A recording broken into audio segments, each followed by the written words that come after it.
Hey everyone, Ryan here, M&R Productions, and yesterday LEGO unveiled the new LEGO Star Wars 2022 Snow Trooper Battle Pack, and along with this came a new price tag that many are frowning upon, of course, at $20 US. Previous battle packs in the US cost just $15, and this is a 33% price increase. You don't see this big of jumps for LEGO Star Wars sets as far as their prices year over year. So I have 6 possible reasons as to why the battle pack price has jumped $5 up to $20, and at the very end of this video I'm going to give you my best educated guess as to the actual rationale from LEGO as to why it's jumped $20, and very likely it will be a combination of things we are going to talk about today. And of course your opinion is welcome in the comment section below, and LEGO did take away that dislike button for you, so you can just go ahead and click that like button here today. So for some baseline information, just so that we're all on the same page, battle packs were first introduced in the great year of 2007 with the Droid and Clone Battle Pack. Those started at $10. A few years later, I believe in 2010, we saw battle packs creep up to $10.99, essentially $11. The next year they raised to $12, and the following year they raised to $13. So they quickly got up in price there to $13. I believe they stayed at $13 until summer of 2017, where we saw another increase to $15. And of course, here we are, another 4.5 years later, rising again to $20. So that's kind of the quick price history of battle packs, leaving out a couple big ones in the middle there with the 501st and Imperial Dropship battle packs, which are the only two that have deviated from the norm, but we're going to talk about those later. The first reason LEGO may have increased the price from $15 to $20 on battle packs is greed. Sometimes companies and people get greedy. Who doesn't want more money? I think we all want to earn more money in our lives, and of course increasing the price of battle packs is a quick and easy way for LEGO to make more money. And I have heard secondhand that there are meetings at LEGO where they essentially discuss how much money can we get out of our customers for this product. And I think the 501st Battle Pack is a direct result of one of these meetings. It was pretty clear what the fans wanted with something like that, a $15 battle pack with 4 clones, and it's very interesting that a $30 battle pack with 4 clones is what came out of that desire. So I think it's pretty clear that a meeting like that took place in that case, where they're like, hey, we can really suck them dry here, double the price, and we're going to make more money on every battle pack. So greed is one of the things I think that is really easy for people to point to. It's a really basic, like, oh yeah, they're greedy. They just want more money. And I'll cross it off here for you. I honestly don't think the battle pack going from $15 to $20 is just a insatiable greed thing. If anything, I think it played a very small role here. As you'll see, I think there are much bigger things at play than just LEGO being greedy, wanting $5 extra for a battle pack. Moving on, we have inflation. Inflation is a big one. It's a big point a lot of people brought up in the comments section of my video from yesterday talking about the sets, and inflation no doubt has played a role in the increase in price of battle packs from $15 to $20 as their baseline price. The thing with inflation for LEGO sets though is it's not a one-to-one comparison. When you look at inflation and you just are looking at like water bottles, the cost of a water bottle probably isn't changing, or the production cost of it. You know, you pay your employees minimum wage, minimum wage is rising, but slightly at that. But regardless, like, you get the point. There's like a baseline cost of creating a water bottle. It's not going to vary much. And then you have the price of the water bottle, and inflation is slowly rising or whatever, and the price of the water bottle slowly rises with that inflation. LEGO sets from set to set can have pretty big differences as far as the cost attributed to creating them, depending on the intricacy of parts, how many parts, you know, licensing costs. I think there's a little bit more than the simplicity of inflation there. But let's talk about like what inflation is at this current point in time. It's a pretty big deal right now. I see it all the time on the news, on Reddit, whatever. Like, everyone's talking about inflation and how crazy it is right now. So it can't be completely ignored here. However, I think it may be slightly blown out of proportion as to a 33% price increase here. So if we look at the original price of battle packs in 2007 at $10, that today would equate to just $14 inflation adjusted. That's a far cry from the $20 we're going to be paying come January. Now, you'll remember I said in 2017 battle packs became $15. Well, that inflation from 2007 to 2017 was just $12 at the time. So inflation has never been the sole driving factor behind a change like this. Now, for those curious, the number from 2017 when battle packs became $15 to 2022 when battle packs are going to be $20 is about $2 of inflation. So that brings us to $17. I think $18, when you look just at inflation, $18 would have been a much more fair price. Anyway, when we get to the end of this, I'll talk a little bit more about inflation because I think it does play a pretty significant role here. But there's a couple other things at play to talk about. Next up, we have licensing costs. And this is something that a lot of people attribute to just the general expensiveness of LEGO Star Wars. It makes sense. Disney's going to want more money for what is pretty much the marquee theme for LEGO at this point. And fair enough, that's business capitalism 101. However, and this may be changing because it has been 10 years at this point, and there should be a new contract in place with, I would assume, higher licensing costs. Like, I can't imagine they would be getting it for cheaper. Anyway, it is easy to blame Disney here, but the current contract that LEGO Star Wars is under, or at least the one that expires in 2022, I'm not exactly sure when, they don't make all that public, but 10 years ago in 2012, they're like, we signed a contract for 10 years. So we know that the licensing costs for the last 10 years, I assume, have been constant. I can't imagine it's something that's changing year over year or something. But so we can keep that in mind, that licensing costs probably aren't something that is making something change price so much right here.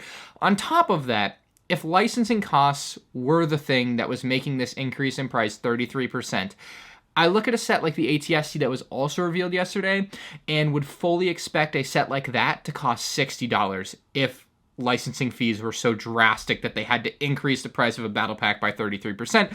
That ATST should be $60 if that were the case, but I don't think it is. So licensing costs, I don't know too much about how all of it works, but obviously it's something that has probably been constant for the last 10 years, but could be changing soon. But yeah, I'll leave it at that. I just think if it were a big deal, the ATST would cost more money, and it doesn't. Now here's a good one that I think you can make an argument for. Is it simply a better product? Is this battle pack, compared to the last two $15 battle packs we received in 2020 with the Mandalorian battle pack and the Sith Troopers battle pack, just better? Is it just a tier above? Is it worth that extra $5? In battle packs, historically, for an army building perspective, 4 figures, and in this set, we still have 4 figures, and it's $5 more. Like, where's the extra value as far as figures go? Now, this set does make a fundamental change compared to the more recent battle packs. It removes stud shooters. This is something that a lot of people have wanted LEGO to get rid of. I don't think kids love them that much that they needed to be on every battle pack figure's hand. But yeah, they remove stud shooters from being the main weapon of the characters in the set, and that will deflate your piece count because the piece count was artificially inflated by including stud shooters in previous battle packs because they would include so many extra studs for the characters. So this is giving us a few more, I guess, real LEGO pieces, or more substantial LEGO pieces is probably a better way to put it, put into the actual build of the set. So while you may look at the Mando battle pack with 102 pieces versus the Snowtrooper battle pack with 105 pieces, I feel like the Snowtrooper battle pack has a bit more substance there compared to the Mandalorian battle pack, where you probably have a good 10 or 15 pieces just completely tied up in studs. And when you're talking about a set that's 100 pieces, that's a pretty big percentage of your pieces. So I think that could certainly be part of it, but I will never not be able to flip it around to look at the 2019 20th anniversary Imperial Dropship battle pack that cost $20. It's the only other battle pack that had ever cost $20 until now, but that battle pack, while having dual molded Stormtrooper helmets, so some people may point to the Scout Trooper helmet and be like, oh, it's dual molded, so that makes sense. And of course they have to charge more. Well, LEGO had a battle pack with like 3 or 4 dual molded helmets in this set, and they did make it cost more money, to be fair, actually. However, there was a 5th minifigure in that set with a minifig stand, and the stand was printed. So, there's some extra value there for sure with the Han Solo.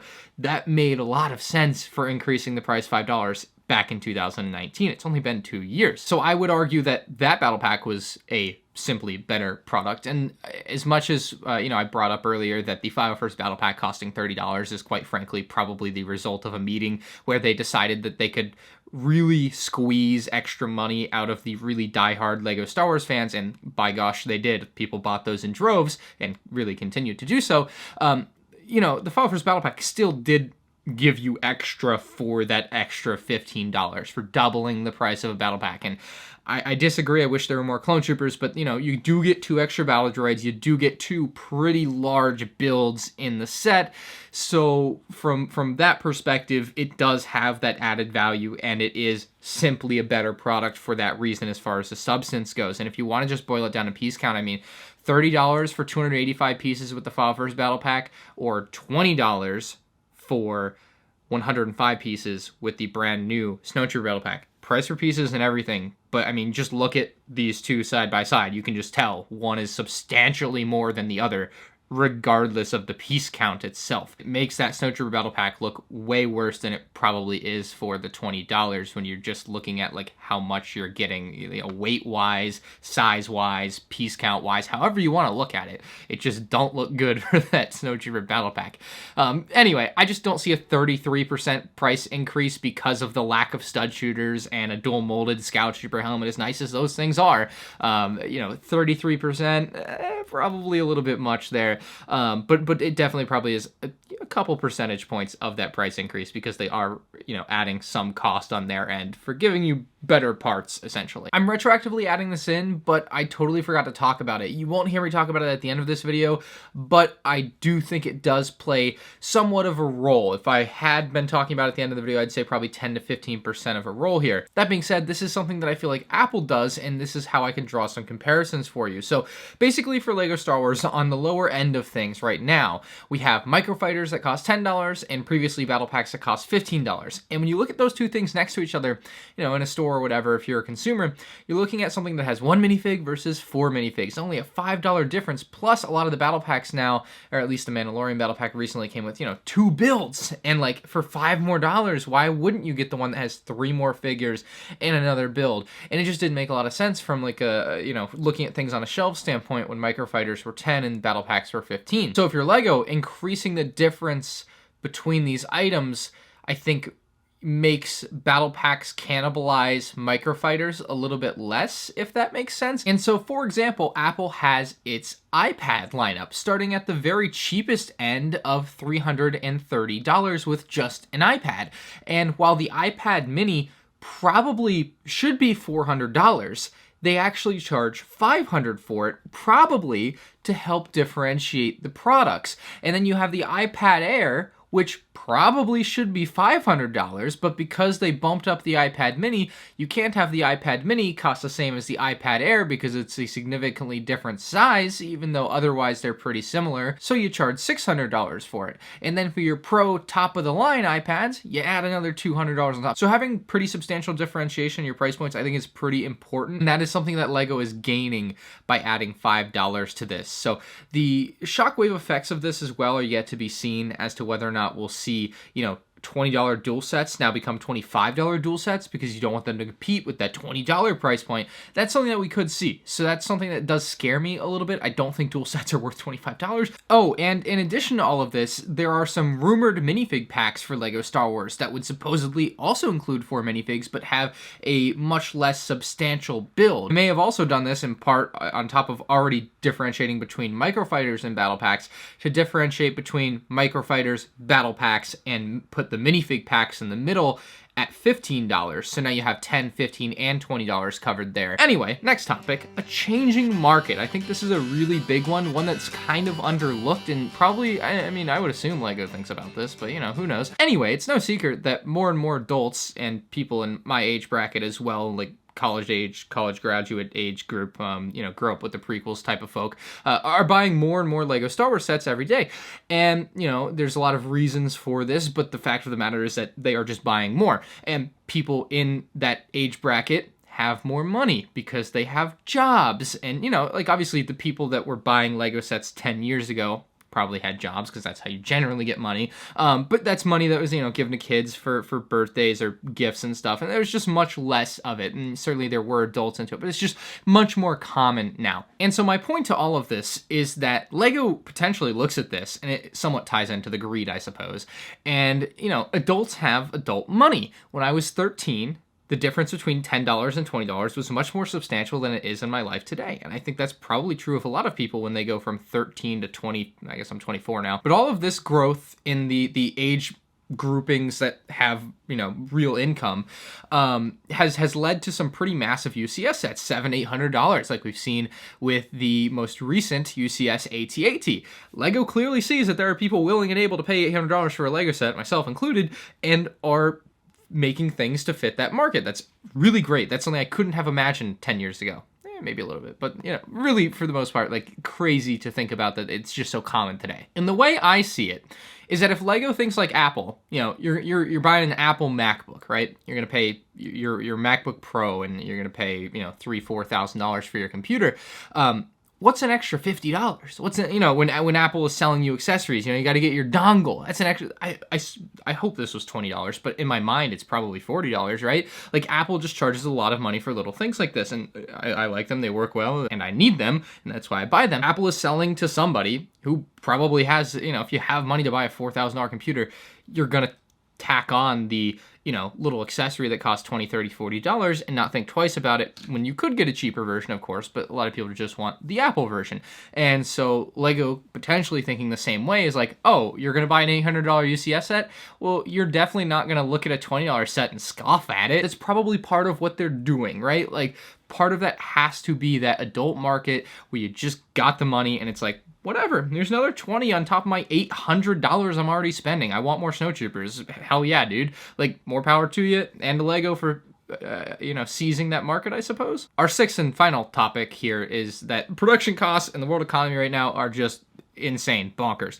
And, we've all seen it in the news, shipping stuff and everything's just nuts, whatever. I do have a pretty good personal example with this. And I don't keep up to date on the latest prices of shelving units, but I think this is a pretty fair thing to look at and be like, yeah, something's going on. So in spring of 2020, I redid some stuff out in the garage and I bought a couple of plastic shelves from Home Depot to store some stuff on. And they were $55 each at the time. I went back to my blog and checked this. And so last week when I got my new storage unit, and I wanted to buy some shelves to put in there, I wanted to get the exact same ones I had, because eventually when I get a house, I want to just, all the shelves need to be the same. Like, I'm not going to have mismatched shelves. So I go to Home Depot to buy the same shelves, and, I'm looking at it, and I'm like, yeah, that's the one. That's exactly the same shelf I bought.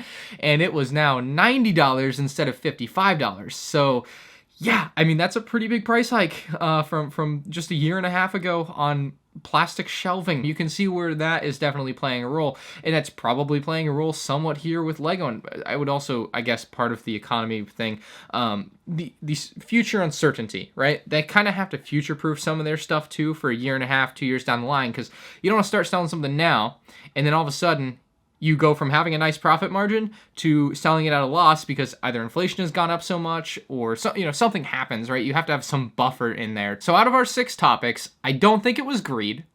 I do think it was partially inflation. And I am willing to attribute 50% of this price increase to inflation. I think 50% of the reason we have seen battle packs go from $15 to $20 is simply because of inflation of the US dollar and I guess a lot of other currencies in the world. So that is a big part of it. As far as licensing costs affecting the price of this battle pack, I don't really think that had an effect here. Maybe I'm wrong, but I'm putting a fat 0% on that. As far as it being simply a better product, I think I can say about 10%. I would add some value in my mind to the product being better here.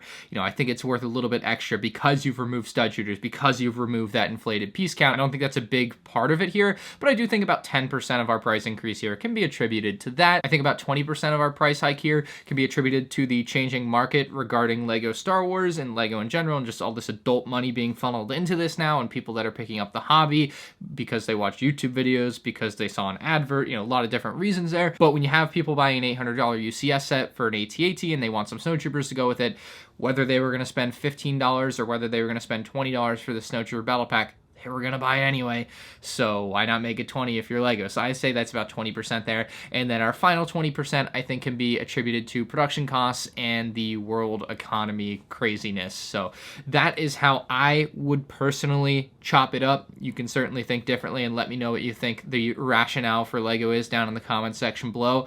I would love to know what Lego's actual rationale is if they ever want to say something like that. It'd be pretty cool to find that out and see them actually go through and explain something like that. I can't imagine something like that would hurt them. Open communication is a good thing, Lego. You're not very good at it. Let's get better. Anyway, I wanted to discuss why I thought battle packs are $20 now. At the end of the day, I don't find it to be a great thing. I still wish they were $15, but I think there is somewhat of a justification behind all of this now that I've taken some time to give it some thought and look into some details behind all of it. So if you guys enjoy, hit the like button. If you're new to the channel, make sure to subscribe for the best Lego Star Wars content on YouTube. And I'll see you next time. Peace out.